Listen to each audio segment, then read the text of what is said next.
Bueno, el objetivo de este tutorial tiene que ver específicamente con tratar de involucrar el concepto ya de las cámaras que se plantean desde Maya para poder jugar un poco más con el lenguaje audiovisual que se está planteando. En este caso tenemos pues ya nuestro proyecto creado. Sabemos que pues con ver la ventana aquí pues sabemos dónde está ubicado más o menos el proyecto, que en este momento está ubicado dentro del computador. Ya sabemos que se crea una carpeta con referencias y que en este caso tenemos referenciado nuestro personaje dentro del escenario como tal.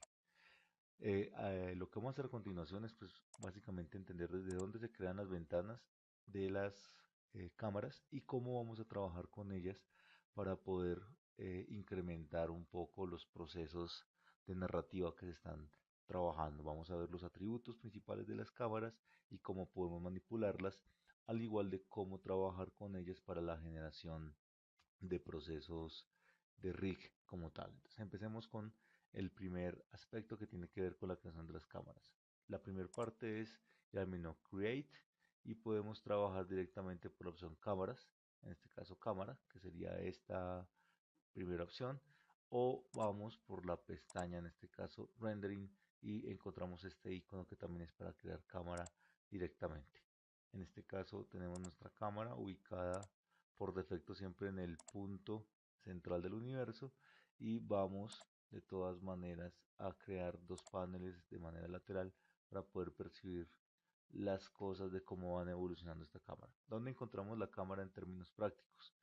Vamos al menú Panels, Perspectiva y ahí vemos el nombre de la cámara. En el momento en que nosotros hacemos clic sobre este, entramos a la vista de navegación de la cámara. Entonces, como pueden ver, a medida que yo voy trabajando, puedo determinar el movimiento de la cámara en el espacio o viceversa. Yo puedo jugar con los dos aspectos de la cámara como tal.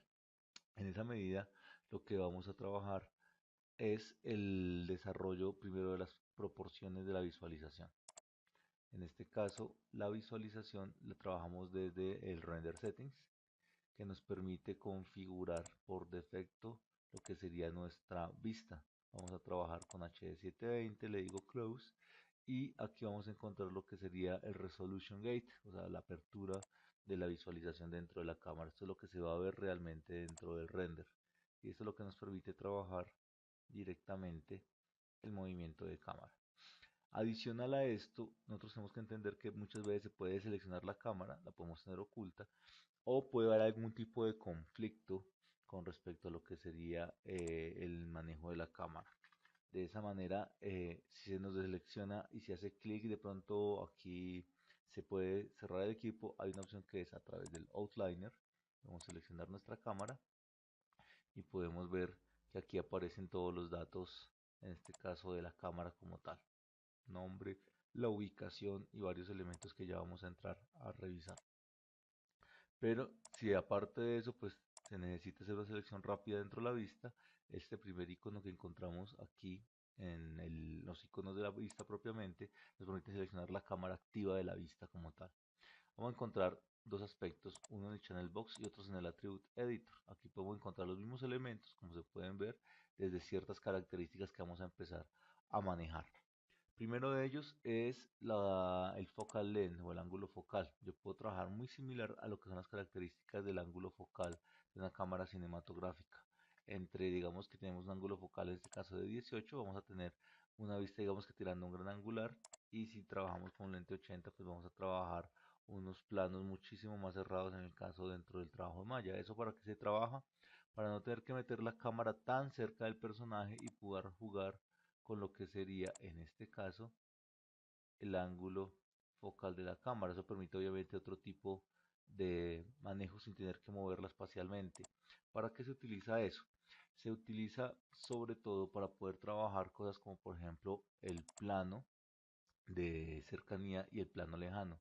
¿Qué son estas unidades? Estas unidades son las unidades mínimas de cercanía que tiene físicamente la cámara antes de que el objeto empiece a desaparecer, a verlo como si no lo puede registrar. Y el far flip es obviamente la visión opuesta, la cantidad más extrema de ángulo que se puede tener en la distancia antes de que empiece a dejar de ser registrado el objeto. Esos elementos nos dan esta variable que es muy importante. Tenemos aparte de eso, digamos que la posibilidad de cambiar lo que es el ángulo de visión, el angular y el ángulo focal. Entonces tenemos aquí ya varias características que nos van permitiendo jugar una combinación de ambas. Si yo trabajo con un lente de 35, inmediatamente se corrige el angular de la vista, como pueden ver. Y la escala de la cámara, pues básicamente lo que nos da es el tamaño del icono dentro de la pantalla como tal. Por acá tenemos la distancia focal. En ese sentido, cuando nosotros damos la distancia de foco, básicamente, ¿qué tenemos en ese punto? Tenemos que determinar cuando se va a trabajar con render, utilizando motion blur o desenfoque de cámara directamente desde el render de malla, esta es la cantidad de distancia de foco que va a tener y progresivamente va a irse desenfocando hacia el fondo. Eso nos permite de todas maneras trabajar ciertas características de proporción que son muy importantes dentro del escenario en malla.